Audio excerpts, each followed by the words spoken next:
pledge allegiance to the flag of the United States of America and to the republic for which it stands, one nation, under God, indivisible, with liberty and justice for all. Heavenly Father, we just ask you tonight to guide us as we make decisions that affect our city.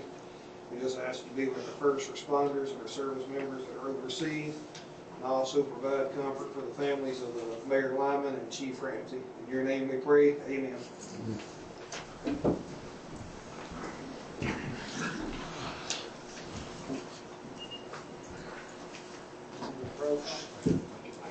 Greg Hutton. Here. Mike Crooks. Here. Greg Rogers. Here. Josh Helton. Here. Adam Ricketts. Here. Dallas Wright. Caleb Reckman. Jim Wells. Here.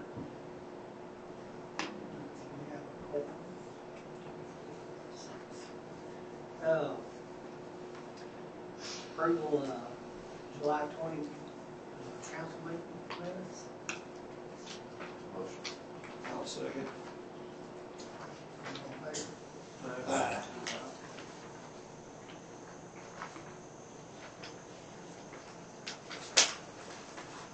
Environmental reports, water, wastewater, street.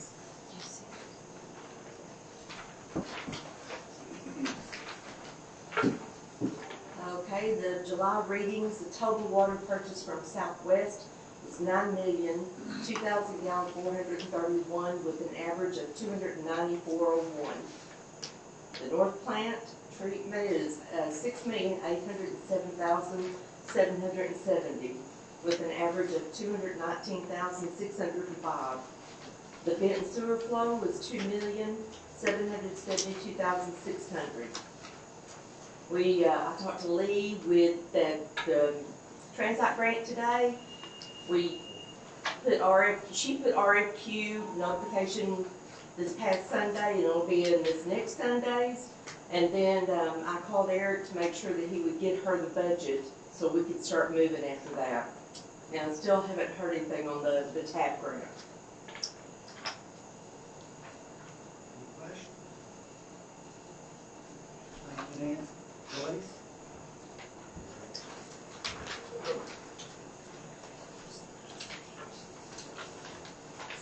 So the month we, traffic stops, we get about 13 for suspended driver's license, 3 for revoked license, 11 no proof of insurance, 12 expired license, 29 no liability insurance, 38 expired tags, 32 defective lights. We issued 46 warnings for speeding, 3 citations for speeding.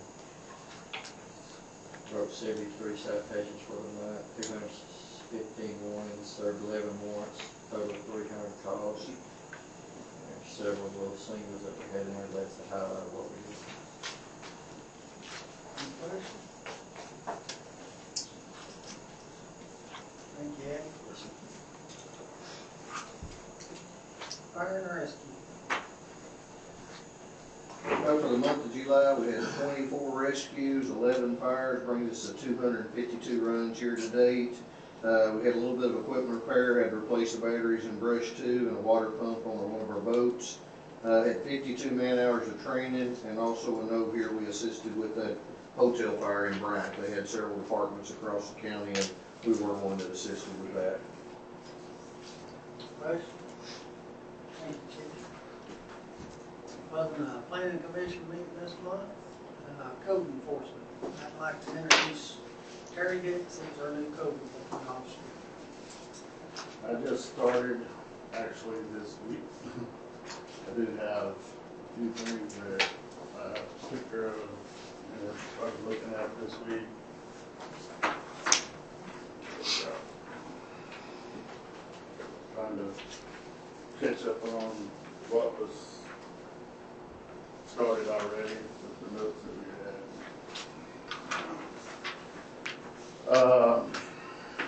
The records that I could find so far, follow up on Vulcan Road on 353 and also the J Street addresses. Not a lot of progress on either one of those. Same with 105 Kennedy. North Roosevelt, 138 North Roosevelt. Not a lot of follow-up on it. I've not seen, I've seen the citations and the photos that was left on record. The North Park address still has a lot of debris, just like the other one. Drove by there again today. I will be following up with all these. The Tulip address, they have been making some progress. You can tell they have been doing some cleanup over there. Talked with some of the officers and said that they have noticed some cleanup. They do need quite a bit more. Highway 67, the hardware, as most people can tell, they've been some pretty extensive work done on it since this started. Pine Street is from the direction I've got from what I've seen from the records, not a lot of change. The Meadow Creek complaint, I've been trying to find more information out on it. It just showed some encroachment of some cane. I wasn't able to see a lot of that today, just some hanging over the fence. So any information on any of this that I can get from anybody else would be helpful. Today, did notice 2 vacant, and somebody may know more about this than I do already, on East Elm, very unsafe at 628 East Elm, vacant, partially fallen down residence, and also an unoccupied residence on Raper and Haskell. There's 2. The address on one is 405. Both appear to be unoccupied. I did see pictures of one of these, but I didn't find any other records noted with it. Issued warnings for yard on 205 Glen Oaks for yard and boat parked in the street. Yard was waist high, debris in the driveway. Actually thought it was unoccupied. Was told later that it was not. Also issued a warning for the yard and unsightly appearance on 2225 Highway 29. And also issued one for rubbish and debris in front and backyard of the property on Creek Road at 517. Some noted concerns, the townhouses on Roosevelt, that area down at the end, it was horrible. I don't know if anybody's seen that area down at the end down there, just the whole end of the street. I couldn't even pick out an address actually to who to address, from the townhouses themselves to the residents coming into it. Definitely like to look at both, that whole area.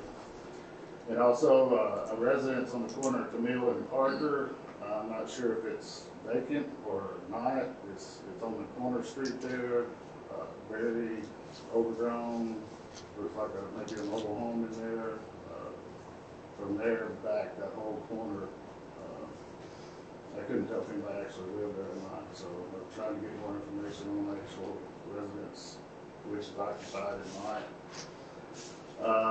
Would like to get to, since I am new into this, would like to get set up a meeting with the Benton and Bryant Code Enforcement, try to get some ideas from them as far as from more experience and how they handle some of those issues with non-occupied buildings, those falling down. I know we got a new ordinance in. I've been going through it.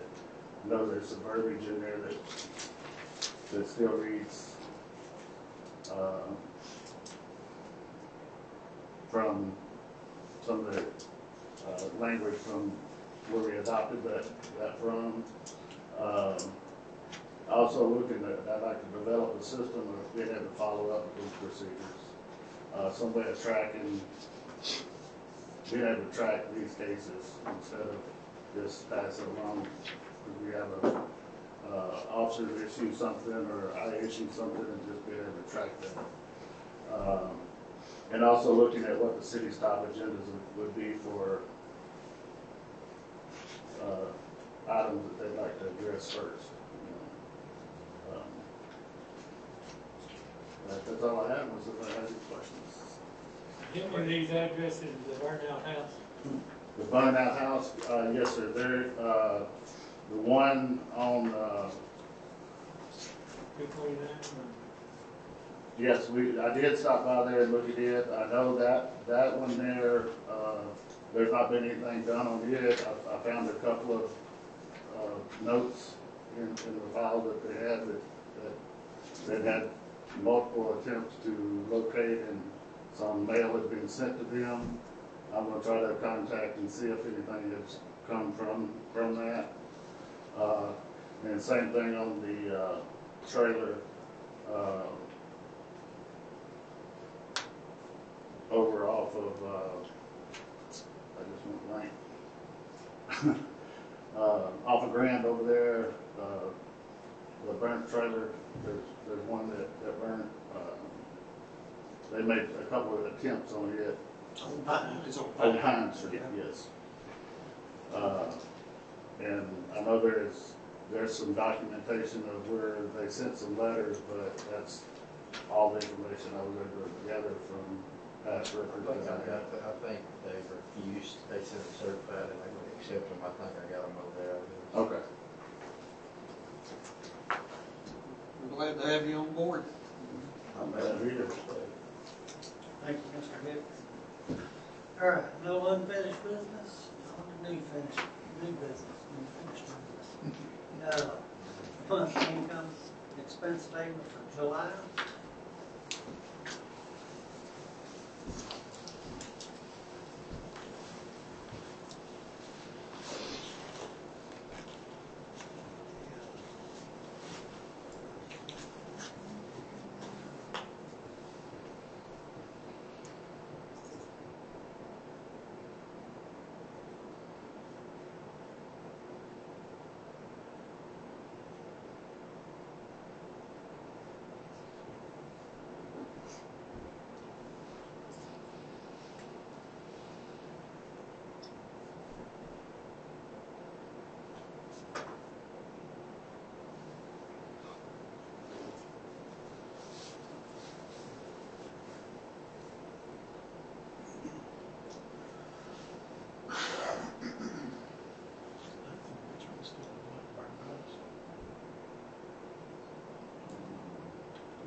Make a motion to approve.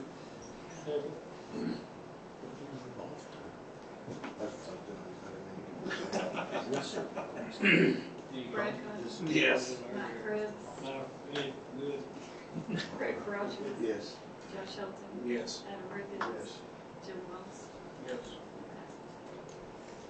All right, item new business number 2, ordinance 05/2026, an ordinance levying a tax on all real and personal property in the city of Haskell, Arkansas, and for other purposes. This is, we approve this every year. That's the, gives the authority to the county to collect the personal property taxes from the city.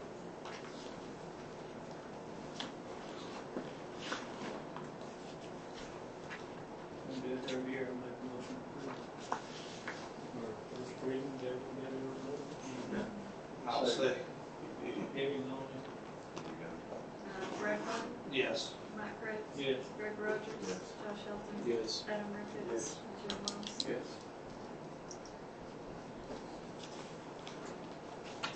Ordinance property in the city of Haskell, Arkansas, and for other purposes. I make a motion to suspend the rules and waive the second, and third readings. Second. Brad Cox, Yes. Mike Cruz. Yes. Greg Rogers. Yes. Josh Hilton. Yes. Adam Ricketts. Yes. Jim Wells. Yes.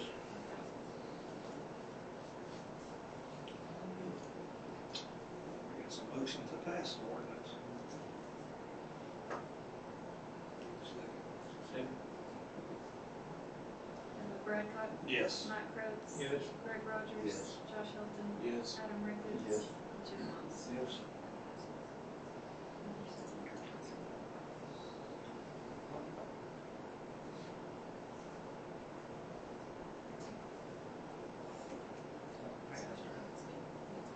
Alright, new business number 3, resolution 26-2026, a resolution authorizing the mayor of the city of Haskell, Arkansas to enter into an agreement with SBI Trucks for the refurbishment of this Haskell Fire Department's 1990 Pierce Arrow Fire engine, authorizing the expenditure of funds and for other purposes. Take it away, Brian. All right, Brad gets his phone silent there. Supposed to bid on the salad.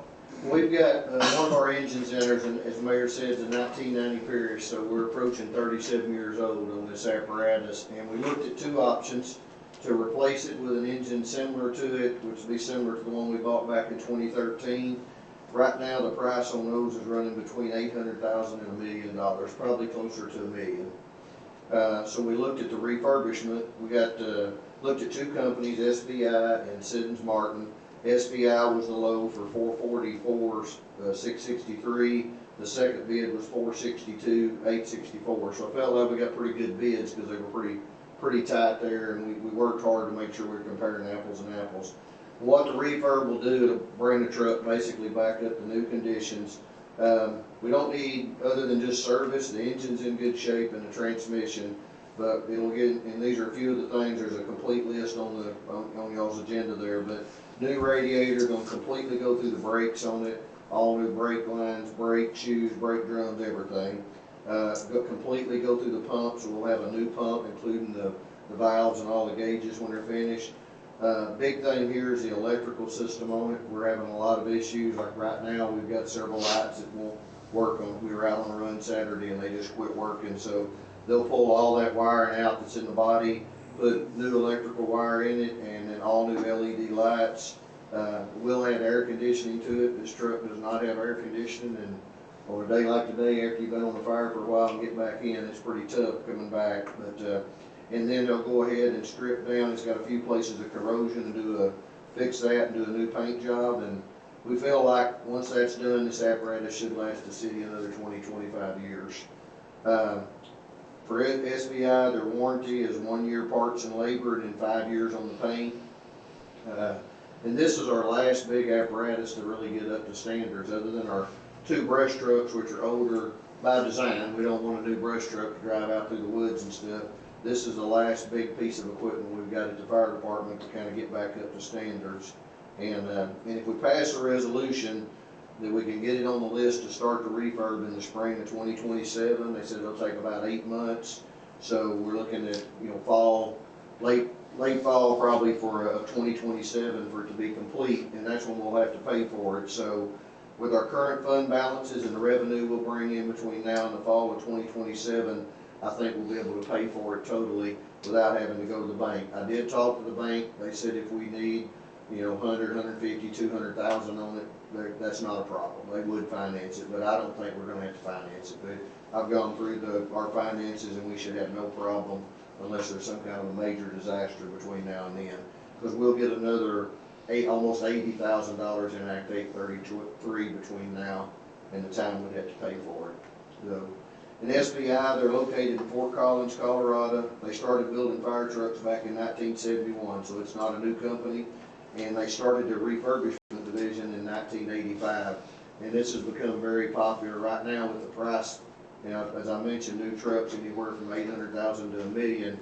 A lot of the big cities are going into the refurbishment and everything. Plus, that's kind of dried up the market to go out and find a good used truck. They're just not out there anymore. So We looked at the options, feel like this refurbishment's the best way to go. Y'all have any questions?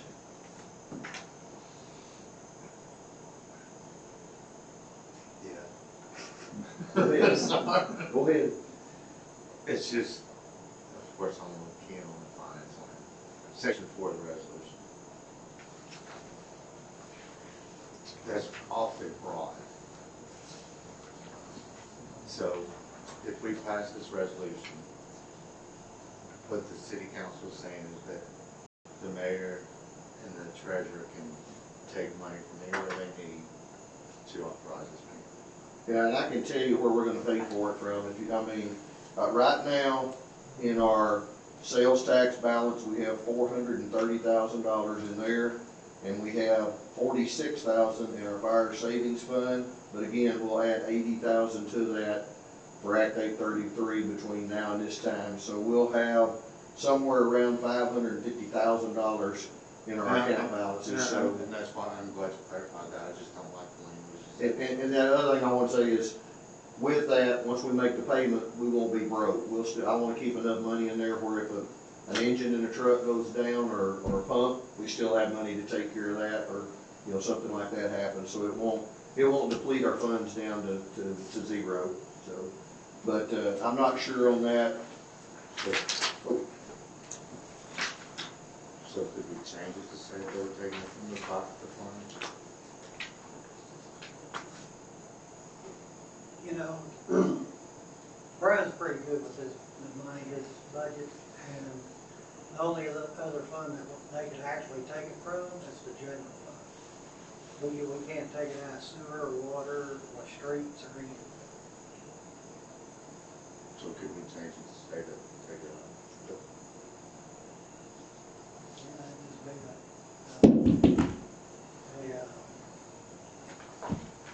Correction, we can add it to it.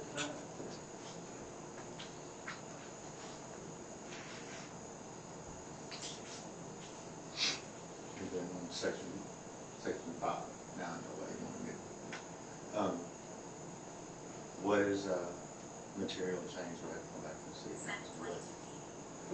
Because if it does, it is saying that if there's any change orders, which I understand there may be a change orders, but it says that it wouldn't come back to the council unless there's any material amendment or increase in the contract price. So what is what in your mind would be a material? Well, if they got in there and found out that there was something in the truck, equipment-wise, that they, you know, like that they couldn't, they find something bad in there that we don't know of. So they get in and say that they're going to replace all the internals on the pump. But if they got in there when they open the pump up, the one side of the casing has a bad defect in it, then there could be material we might have to replace that half of the pump case, which is not in here. We don't think they'll have to, but there's always some unknowns when you go into something like this. So that would be material and or labor that could drive the cost up, and we would have to come back for an amendment at that point in time.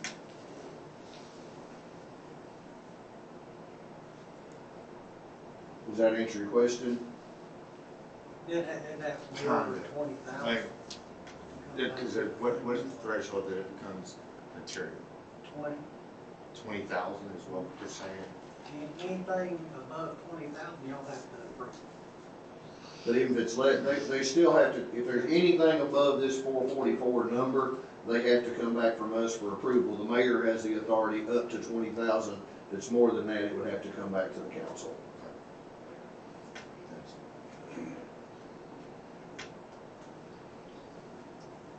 Well, I just, that section 4 seems wrong. Yeah. That's the only thing. But But we tried to put a clause in where they couldn't just, you know, add something to it up there. They have to come back to us for approval to go above that number. Yeah, and on the section 5, that's fine, it's 20,000. Is that what the policy is for, that anything over 20,000? So so section 5 would be caught by the policy. In section 4, where it just is. section Such 4, funds as law. we can add for, then from such, we can take the word such out and put from the fire department fund. I just say fire department funds, then I can take, because I'm gonna need to take from both accounts to do this. We have to spend the Act 833 money, so this is a good way to good use of that, that we can show where we used it for fire apparatus. So I really wanna take from that fund, and then we'll take some from our balances in our sales tax fund. Yeah, if we can amend it, just say from the fire department funds. Okay. Make the motion to approve as amended. Second. Brad Cotton, Yes. Mike Brooks, Yes. Greg Rogers. Yes. Josh Helton, Yes. Adam Ricketts. Jim Moss. Yes. Thank you. Alright, new business number 4, resolution 27-2026, a resolution amending the 2026 expense budget for the general street and sewer, water sewer fund to allow for grant revenue increase.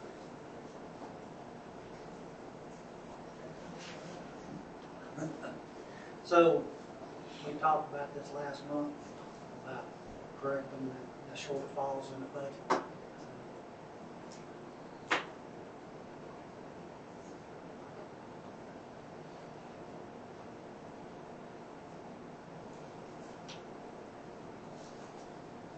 The ones listed on the resolution is the ones that we actually had money to.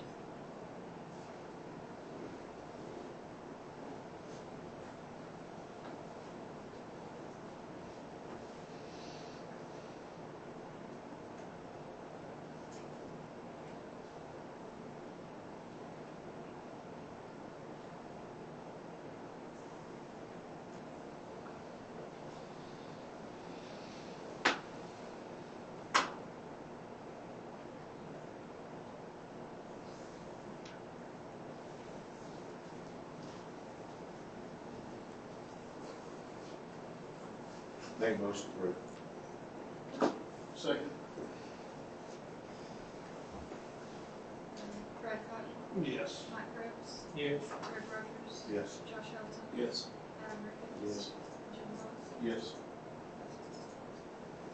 Alright, under the announcements, we put this redstone bid for $76,092.10. I was gonna have y'all, if y'all wanna go ahead with it, we'll have to add it to the agenda tonight, have a request to add it, but I believe we can get it done a lot cheaper than what they're asking. Where's this at? On Bonnie, from Highway 67 to the city limits of Bonnie. There's only one bad spot that the fire trucks have an issue with, and that's when you first turn on Bonnie. There's one real bad dip there. We can hire somebody to take that out for less than $20,000, and then overlay it next year.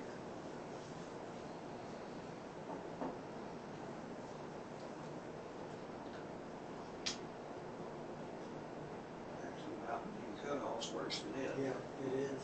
Needs to be looked at next year.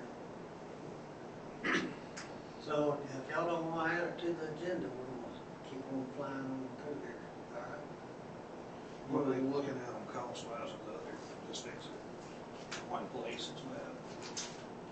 Well, we had that one place on, what was it? It was your road. It was about the same length and that cost us less than $19,000.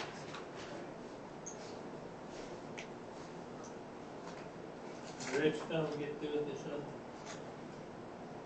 They're still, Queen Anne's not, did it finish? St. Anne's is finished, but they have not started on, I was told today, Middle Creek, Inverness Cove, and Sahalee. yeah.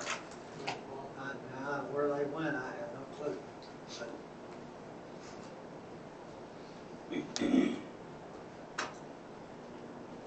Look, it's a man. But I wasn't It down. was over there Friday. Yeah. We'll call them tomorrow and make sure they remember they still got 3 more streets to do down here. That pavement. So this 76,000 was Pond Hill. Yep.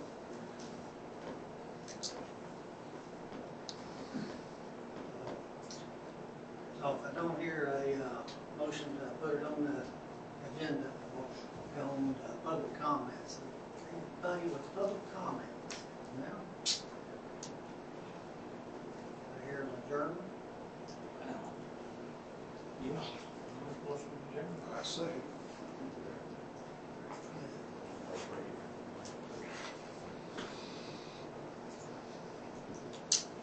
All in favor? That's probably the shortest meeting we've had in a long time.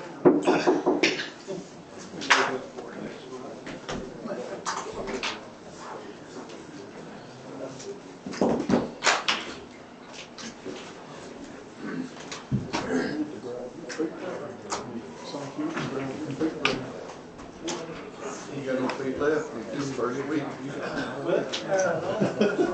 You're back there.